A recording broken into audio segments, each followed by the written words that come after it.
Okay, Washington is president, and we all know that. And now he's controlled the Whiskey Rebellion, which is what we did yesterday. He showed great leadership during that. He had a plan, he executed it, it went well. He's known as being understanding, great listener, great leader. Good old George. Well, another job he had to do was create his cabinet. A cabinet. A lot of students, what is a cabinet? Our presidents still have them today. So a cabinet is like imagine a medicine cabinet, okay? If your tummy hurts, maybe you got diarrhea, you'll go for those Tums. Maybe you got a stuffy nose, you'll go for a Vicks Vapor Rub. There's not one type of medicine, right, that just cures everything. If we have allergies, we go for certain things. Here's some Sudafed. Depending on what our issue is, we go to different types of medicines to help us in the medicine cabinet. Um, and it's like that for a presidential cabinet. So not one person knows everything. So the president is going to choose certain people who are experts in certain categories to help them out. So if he has a question about money, he asks a certain person. If he has a question about the environment, he asks a certain person that's an expert in that. So the first thing, a word that we need to talk about is the word precedent. Not the word president, but precedent. It is an action taken for the first time, which is followed by others afterwards. So George Washington, being the president, has set a precedent. Which can get kind of confusing, a play on words, but it's two totally, two different words. They just sound alike. So everything George does is setting a precedent, done for the first time action, and picking a cabinet's one of them. So let's put this in perspective.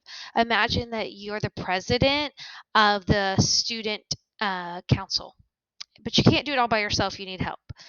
I want you to think about who's going to deal with the money for the fundraisers, who's going to handle the disputes or disagreements you have in the club. I want you to choose real life, like a peer, like one of your classmates, even in a class, maybe a friend, a teacher, an adult that would help you with money. They could help you collect the money. They'd be organized. So that'd be someone you'd want to trust and someone who's good with handling money. And then who do you know in your life that's good at solving disputes? Like when people argue, they can solve the problem very well. Okay, so these are people you want to trust. So you're going to fill these real life people in right here. So blank will deal with money because why did you choose that person in your life to deal with money? And blank will handle disputes or disagreements within the club because why? And like I said, it could be a teacher, it could be your friend, it could be someone in the class, it could be some other adult. Okay, so I want you to take like a minute or two, complete this, and share your answer with your partner. So the teacher in the room will need to pause the video so you can complete this right here.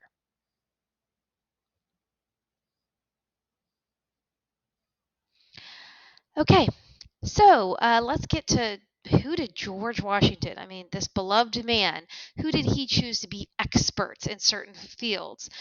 He's going to need, uh, he's going to have three cabinet members. Today, ladies and gentlemen, we have like 28 cabinet members. So do not quote me on that, but let's see. Uh, Current cabinet members. White House, the cabinet. I get right there. So, of course, we have Camilla Harris. She's the vice president. And then here are today's cabinet members. There's a lot. We can go back. I'm just scrolling. And there's the name. So let's learn about the cabinet members, and then I can go back and show you what they really are. Um, so here we go. You need to find out what is a Department of State. That's a cabinet member. What does a Department of State do? So it's a fancy name for something that's easy for y'all to understand. Department of Treasury, y'all usually get that easily. Department of War, you totally understand. So this is a very easy read, and I'm talking easy peasy, crazy easy. So you're going to read this. You're going to tell me what the Department of State does, what the Treasury does, and what do they deal with, okay? And then tell me who was appointed. Who did George pick? Put their name here. And then how are you going to remember what the Department of State does? Treasury, and War. These two are easy, okay? And then you just draw a picture for these three, okay? So you'll need to have your teacher right now pause the video. I highly suggest the person on the right starts here, left, right, left, work together to fill this in. Take about four, max 5 minutes, because I'm telling you it's not hard, okay? So sorry, the teacher now will pause the video so you can complete this.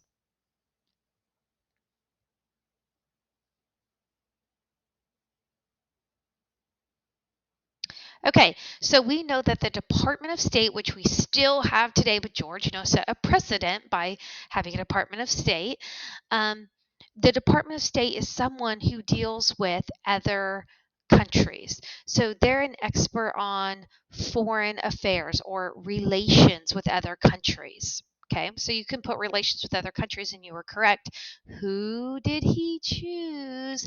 And he is going to choose his Secretary of State as good old TJ, Thomas Jefferson. So you'll put TJ right here. In a visual cue, I like to draw like a globe of the world to remind you they deal with other places in the world. Department of Treasury, what do they do? Oh, the nation's finances or the nation's money. That's easier to say, right? But finances. You put that there. Who did he choose? Alexander Hamilton. Alex. Now we've talked about both of these guys before. TJ wrote the Declaration of Independence. He wrote a break-up letter with another country. So obviously he's really good at dealing with other countries because he knows how to break up with one. Alexander Hamilton is chosen for the Department of Treasury. I love what's going to happen later with these two guys because FYI, I don't know if you remember, but this one's an anti-federalist and this one's a federalist. Yet they need to work closely together. And with George, we're going to see that doesn't go well. What's a visual cue for that? A money sign, easy. Moving on, Department of War. We won't talk about this guy after today. Henry Knox, or what is Department of War? You deal with war, the nation's defense is what a lot of y'all wrote here. Who did you choose? Henry Knox. And then, I don't know, draw a cannon, some bombs, whatever. Okay. All right. I'm going to tell you the first two and most important ones is these first two boxes here. Okay. This next part, you have like a 1% chance of needing to remember this. So I'm going to basically give you the answers for this really quickly. George had to get Congress had to pass a law because the Constitution, you remember I said it was actually quite short. It said we're going to have a judicial branch. It'll have a Supreme Court. That's about it. So I'm going to tell you what to write here, so just pay attention.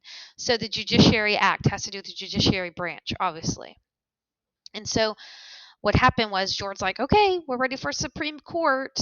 And then he realized, uh-oh, how many judges should we have? The Constitution doesn't say. And what kinds of cases are they going to handle? I don't know. So they had to pass the Judiciary Act. So before the Judiciary Act, there was no set amount of judges. So you can just write that down. I'll make this bigger for you on the back. Not that big. No set amount of judges. Unknown.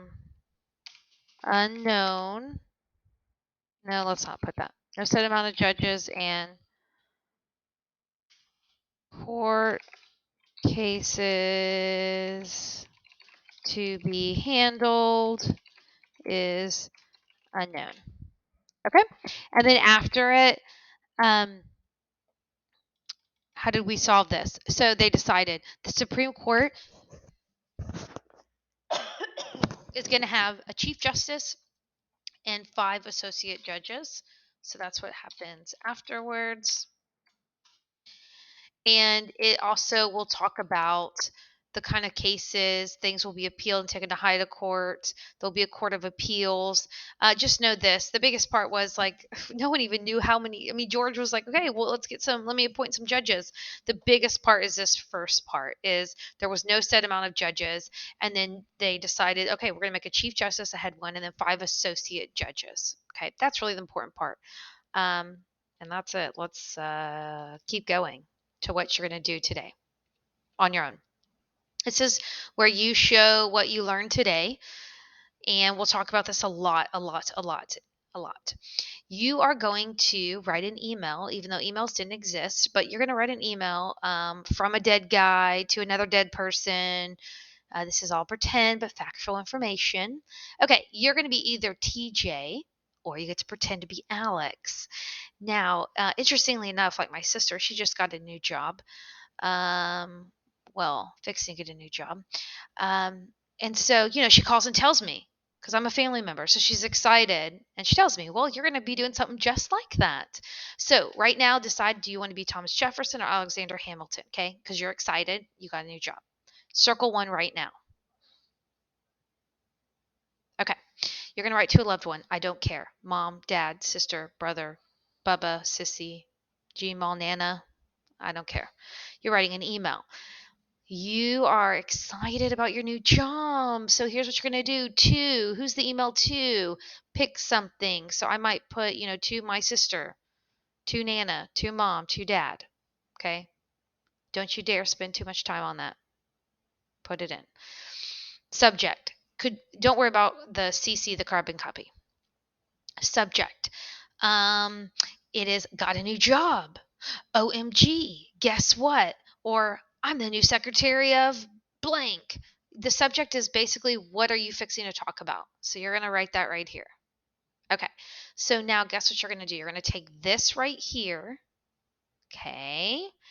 And you're not on a computer, you're writing it down. You are literally going to take this and retype it down here. Okay. So literally rewrite this down here, but finish the sentences. So here we go. Today, so remember, who am I? Am I TJ or Alex? That changes how I'm going to answer this. Today, I was appointed as blank. My role is to, well, what are they supposed to do? Well, it's okay if you didn't memorize it yet. Go back to your notes. Hello, it's right here. Use your notes. Other departments were formed as well, such as, now I want you to tell me who else got a new job the same day you did, because George picked you as his cabinet, his cabinet.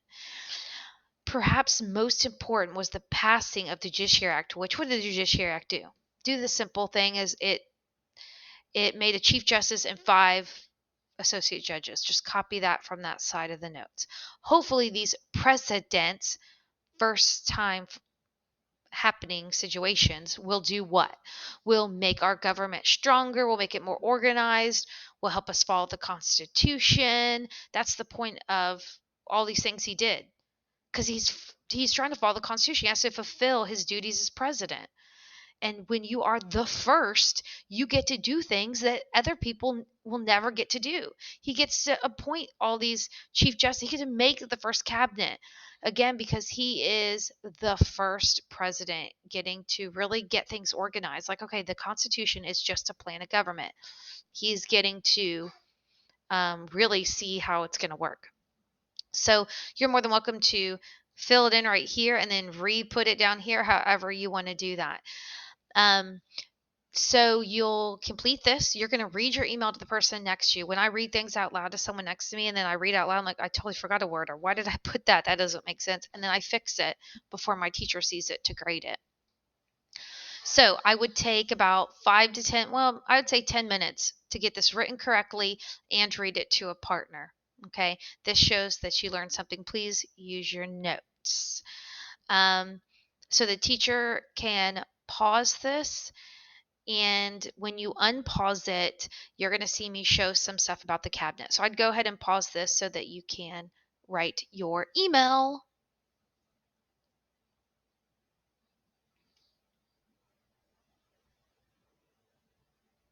Okay, so you saw how I brought up, so here are the real life cabinet members today. And I know it's hard for y'all to realize, like George and Alex and TJ, they're so very dead and you only saw them in black and white really. It's like, but they're all like real people and they were the first at some of these getting our government organized. So here's the cabinet today. Secretary of State. Yeah, y'all probably didn't know who this guy was. Remember, popularity and power. There's just some people that are more popular in government, but it doesn't mean they're more powerful, like the president. Okay, Secretary of Defense. So here, and we changed the word Secretary of War because war sounds like you're always going to war. We are always working to defend ourselves We have to create new weapons. We have to create new technologies. So you're not always at war to do that. So we changed the name. These are all the people. So at the time, there was only 3 cabinet members when the United States first started. Look how many there are now. Secretary of Interior, Secretary of Agriculture, Secretary of Commerce, Secretary of Labor, Secretary of Health and Human Services, Secretary of Housing and Urban Development, Secretary of Transportation. Yeah, we didn't have that one during George because he there was like horses and boats and that's it. Choo-choo trains weren't around yet. Secretary of Energy didn't have that one either because there wasn't even a light bulb. Secretary of Education, that wasn't even mandatory yet. Veteran Affairs, Secretary of Homeland Security, that was created after 9/11. So we've always added new cabinet titles as needed. Environmental Protection Agency, Director of National Intelligence, United States Trade Representatives. I mean, look at all these cabinet members. Yep. These are all the people that are president today. Joe Biden, when he has a question, he goes to these people as experts. So that is the cabinet. And your job is to memorize, though, George's cabinet. You don't have to memorize Joe Biden's, Obama's, Trump's. You don't have to memorize theirs, but you can always Google any of them too to see all their cabinet members. So you are successful if you can tell me what is a cabinet member, and who did George Washington choose as his cabinet members, and what was their role um, in the government.